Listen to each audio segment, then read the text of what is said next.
Hello there everyone, welcome to a guide and overview of Aranessa Saltspite of the Vampire Coast. As always, I played through the initial turns and got a feel for the faction, its strengths and weaknesses. I'll show you my conclusions and in the end give you the army compositions that I would try out for some variety in the playstyle. Not an in-depth guide, but will certainly help you out. Now, without further ado, let's sail with Aranessa Saltspite.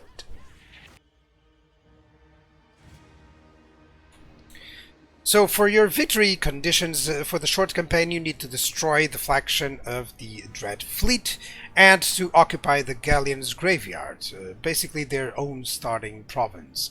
You also need to occupy Loot Razor Sack 30 different settlements. Now this is pretty much a straightforward campaign. It's not as sandbox. It's not as of a sandbox campaign as in the other Vampire Coast, but it's still quite... it quite allows you some freedom, basically. So yeah, you can just take it up in the near end of the short victory and achieve it, and that's it. Now, you also, of course, need to occupy those settlements, so perhaps going into the mainland is the best idea in the beginning. Now, in terms of the reward, you get casualty replenishment rate plus 50% for all armies. This is great to ensure that it can keep going without having to waste too much time in replenishing, and of course your conquests will overall be much better and easier. Now, in terms of the long campaign victory, you need to achieve the short victory conditions, occupy Loot Razor Sack 75 different settlements, that's a considerable amount. And then at the start of your turn you need to have 25,000 infamy. It will take quite a while to get all that infamy and to occupy the settlements, but for the most part this is great because it is such a sandbox experience. After the initial stages of the campaign, you just need to decide whether you want to expand into the old world, to the new world, maybe Lustria, maybe to the desert, maybe just occupy everything with pirate coves. It's such a freedom in the campaign that it's so good. Now, Aranessa, she has piratical ambitions. Basically, she has a major penalty with Norska and by extent probably with Warriors of Chaos as well, because they typically like them, they're their vassals. You do have a better chance of finding treasure maps and some more income from raiding and sacking settlements. So you should always capitalize on the faction benefits, of course. With the treasure maps, just send out one hero and to find them all. It's basically how it works, at least for me. And then the income from raiding and sacking settlements, that's really a good part of it, because of course, by all means, keep raiding when invading enemy places. Instead of just going towards them, just keep raiding, get the income from sacking as well, and that's all nice. Now, in terms of climate, it's kind of cool. It's a good faction actually, and especially with the casualty replenishment rate being easier. They do have lots of places that they can conquer without any problems.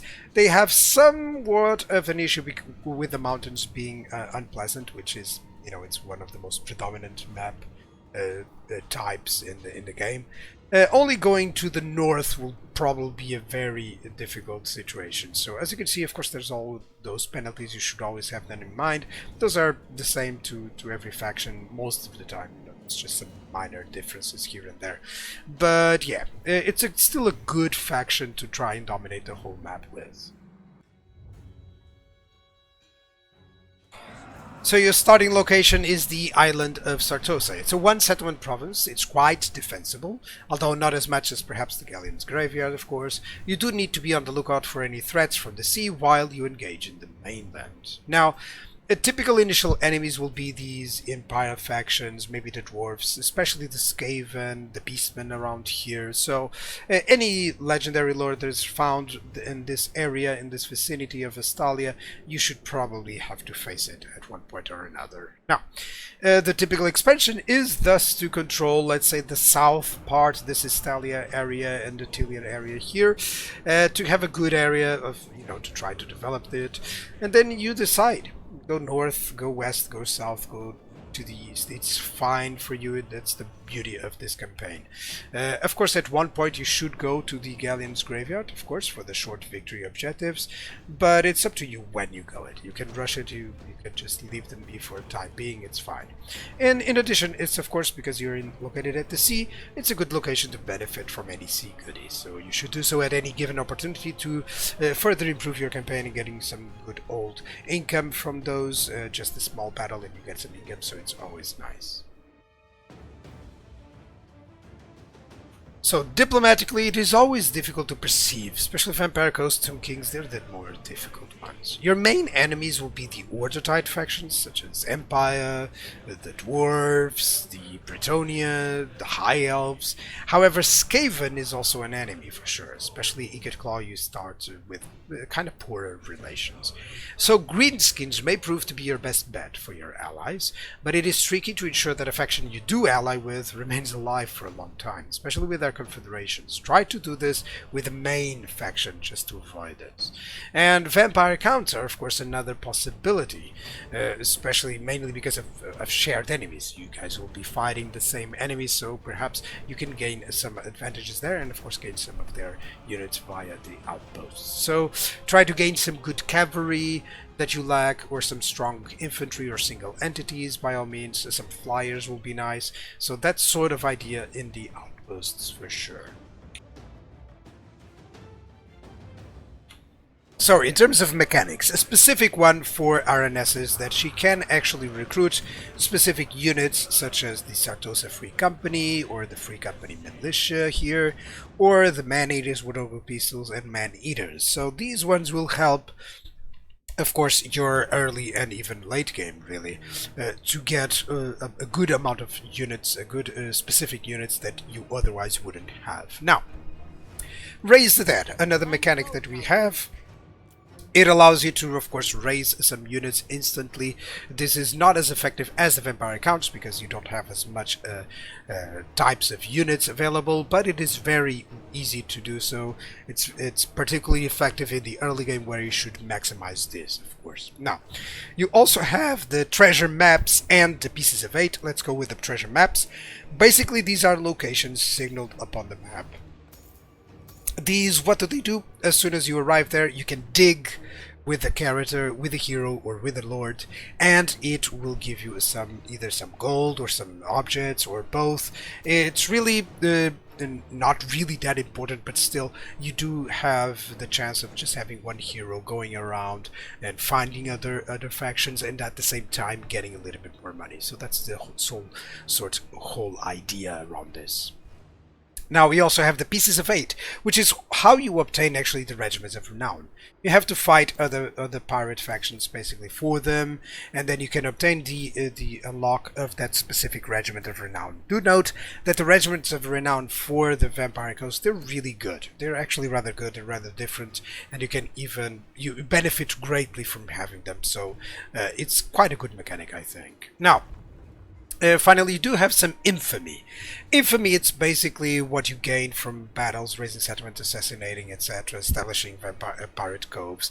And the more that you grow here, the more you will gain, you'll be more infamous. And suddenly, at one point, you'll have to fight a couple of these for the sea shanty verses. And what are those?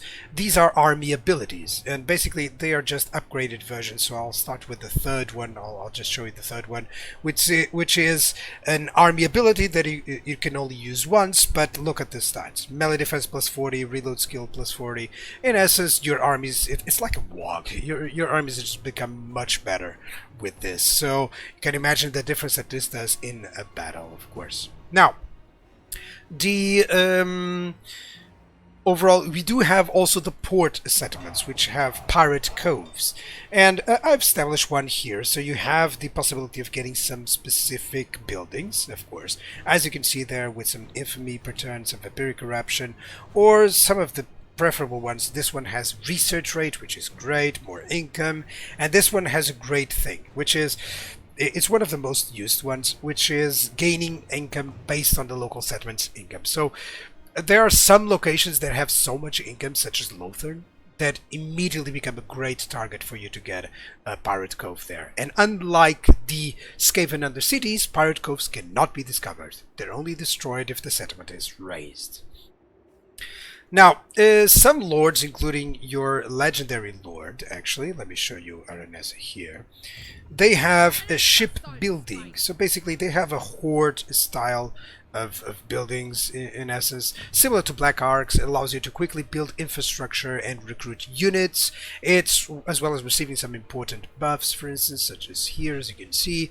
Now, it is actually easier and quicker to develop these over your basic settlements, so many Many times you'll see players defending that you don't even need to get military buildings, all that you need is to use this ship building idea. So, speaking of rights, let's continue with the mechanics. They have so many. Rights allow you to have a cursed mist attrition, so basically all regions belonging to you will be covered in mist, and you're immune to that, and you also get Vanguard deployment for a lot of units.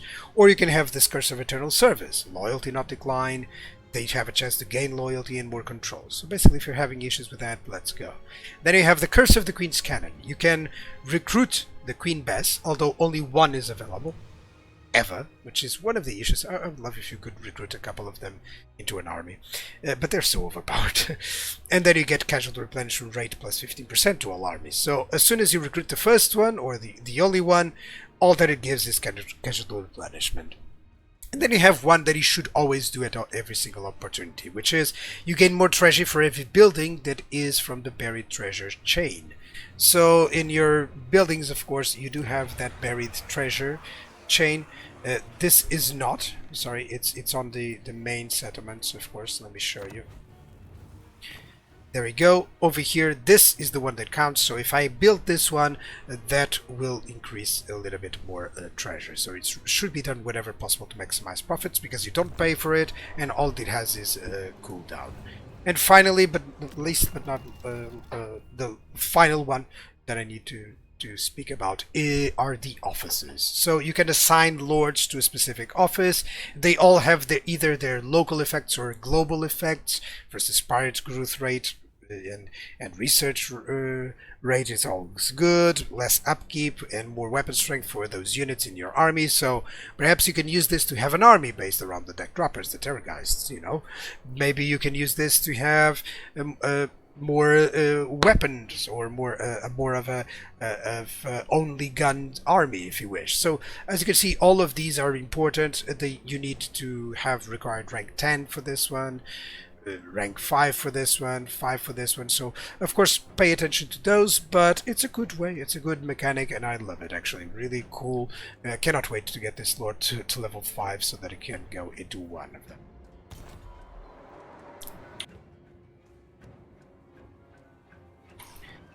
In terms of province edicts, you have quite some atypical effects. You have growth recruitment cost for zombie units and local recruitment capacity there. You also have loyalty that doesn't decline, infamy lost at the cost of control. You have attrition when under siege, more global recruitment capacity, more ammunition in the armies in province. And then you have campaign movement range for enemy armies reduced, and vampiric corruption. So as you can see there, growth will be probably the main one, but don't overlook perhaps the global recruitment capacity as well, especially when you need to recruit a new army, or in any provinces that you really don't need the growth or don't need anything else. Just pop this one as well. In terms of the army stances, you have the dig for treasure. Like stated, it consumes all remaining movement range. Typically you want to use a hero instead of the lord, if I may, but by all means you do have the choice of using the lord if you need. Now you also have the encamp. Note that it doesn't have any movement. This is really good. Should be done at every opportunity to replenish. And raid is the same. It does cost movement, okay, but basically that's why encamp typically is what you use when you're in enemy territory. But raid, of course, remember that you always have better raiding from your faction. And the ambush, of course, 25%. Nothing to see here really. It's basically the same. And of course, forced march also basically the same. So in terms of buildings, Sartosa has the Dragon Tooth Lighthouse. All sea regions are made visible to your faction. This is great. You also have this ability to, of course, to check every single sea region. Perhaps you can plan out those pirate coves much better. So that's the sort of idea here. You also have the Peg Street Pawn Shop, giving you a lot of different resources, which of course helps when you get the trade. And finally, you also have Smithy's Tavern. It gives you some income control, hero recruit rank, some casualty replenishment rate, and local recruitment capacity, further emphasizing that this settlement of Sartosa can become a good recruitment place, of course. Now, You also have the Pirate Wharf, as in the port that you have. And it is important because you can recruit, of course, the man-eaters and man-eater ogres. Of course, this happens to be really good so that you can recruit all those units that are important. Military requires 6 buildings, with the biggest issue is that all of them must be built in the capital. There's nothing that only goes to tier 3, so all of them must be built in the capital. You do have decent tier 3 units, such as even with the zombie pirate gunnery mob of bombers and the typical one with handguns or with hand cannons. These are great units. You have carronades and mortars for your artillery, and then you have some decent monsters infantry, especially with the sirens, the fastest, the rotting prometheans. So yeah, you have some decent tier 3 units, but of course it's on the tier 4 and 5 that you get, you know, the best infantry and the best monsters and flying monsters. So yeah, in essence, the tier 3 units, don't neglect them. You'll be able to do a lot with just those. Now, it is probably one of the few factions that actually only needs 1 building to be effective. Why? Because of the rotting prometheans gunnery mob. These are a good defending, so you can put these guys in the front line and then all of the others shooting from behind. So basically all that you need is this. It has the range power, it has the anti-large, it has armor piercing. So yeah, that's the good idea about this faction. It's really important, and you can always do just a good armies with just this building for sure. Now, infrastructure. You have some growth and control and enemy hero actions chance, as you see here. You also have some income and control. You also have some corruption and some income, and of course this also increases the treasury gain from that right, as you've seen previously. Overall, nice to get more income. Control will most likely never be an issue with access to 2 buildings for it, really. So yeah, that's the best idea here. Now, research is really good. It's kind of amazing and useful altogether. So you have 4 sections. This section does give you the immunity to storm and reef attrition, which is important, and then it gives you specific admirals, and these guys also have the ship building, so that's great, so that you can, you know, ensure that you have these guys and they still have the ship building. So yeah, that's always great. And in addition, you can go into command crews here. So these are more buffs for the campaign map. They do have some buffs for your units as well, but mostly stuff for the main map. Firepower stuff, of course, to enhance your missile units, which is the biggest type of, you know, the play style focuses a lot on the missile units. And then you have some other stuff, such as, for instance, getting some more casualty replenishment rate, getting some vampiric corruption. By all means, take your time checking this, because the whole race benefits greatly from this.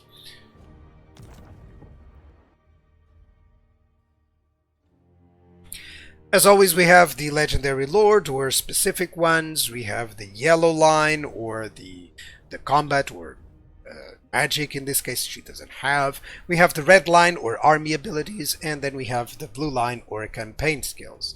Starting with the blue line, it has an interesting aspect. So you do have the ghost fleet here, so the casualty replenishment rate, and then you do have the upkeep cost, which has not been changed from, you know, typically you get 8%, but typically get 9%, so it's still 15% here. So talk about getting more armies, really. The replenishment in the first line really helps getting expansion without having to invest too much. It does require a lot of skill points overall, every single lord, basically because nearly everyone is a spellcaster other than Aranessa. So basically I can show you this guy. They're always, you know, so there's a lot of choices that you need to go through here with only 50 possibilities, of course, of skill points. So yeah, that's you have to plan out wisely. Now, red line can either be extremely effective or not. It's a very good one to come up with different possibilities for your armies, as you'll see in a few moments. Gunnery rights are actually invaluable. They give more income, they also give more ammunition, which reacts with the gunpowder ability as well, which is excellent. So as in, when you give this more powder, it gives them ammunition, and then of course the units, all of the units have that extra powder, so if the ammunition is above 80% they do more damage. So this is a good synchronization that you need to have, a good synergy, not synchronization, good synergy that you need to have. A unit is nearly under the 80%, you give them more ammunition so that you can continue to do more damage. And then your caster heroes, actually let me show you here. Your caster heroes actually do provide your... give me a second. Yeah, they do provide replenishment, so that's really cool. When having one caster, you know, already gives you something else. I really like replenishment, of course, as you've seen. And then we have the Morgan Hunter, which is more of a melee hero. It does have scavenge, which is really great as well. So all the heroes tier 3, that helps as well. It's always better than having, you know, one that you need tier 4 building for. So yeah, that's also excellent.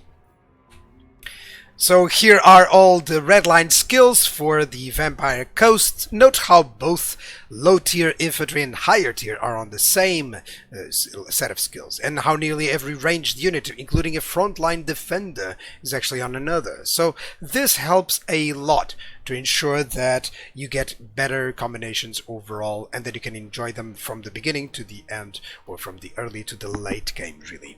Now, Aranessa, she gives a lot of buffs to the Sartosan units, so it's excellent so that you can have, you know, a different playstyle. So by all means, I gave her some Sartosan units, especially for the early game. Maybe you can then later on upgrade them as you choose, of course, but she also gives some bonuses to Rotting Prometheans and Rotting Leviathans, and also to Carronades, Mortars. By all means, these are the sort of armies that I was thinking for her. If you don't want to go with the Sartosan units, by all means you can just use her with, you know, a more typical army, especially with those now buffed buffed infantry units that you have. So yeah, that's much better, much better. Now, in terms of other armies, you've seen these already if you've seen the other ones, but of course nothing wrong with having just some monstrous infantry ahead of a lot of missiles, particularly different types of missiles to overcome different foes, of course. Some mortars, some carronades. Carronades are mostly to deal with any anti-large single entities from afar, that sort of idea. But there's nothing wrong really with going with a different approach, like completely just some sirens as frontline, basically, just some you know, flying units to deal with anyone, you know, and ishing out some death from above, really, and then some single entities. Sometimes it's always good to just try and experiment with different choices. This is pretty much one of the most basic styles of armies that I've used throughout campaigns, and this always works against anything, really. This one and this one, kinda. So yeah, you can always rely on those, but by all means try different combinations. And of course, such as this, you know, with some animated hulks, some Morgals, some Sarines, some flyers, by all means, or just a straight up forward, everyone got a gun line. So of course the purpose is to have just some fun. So if you can see that they are very effective in terms of redline skills for the most part, so yeah, you will have no trouble with that.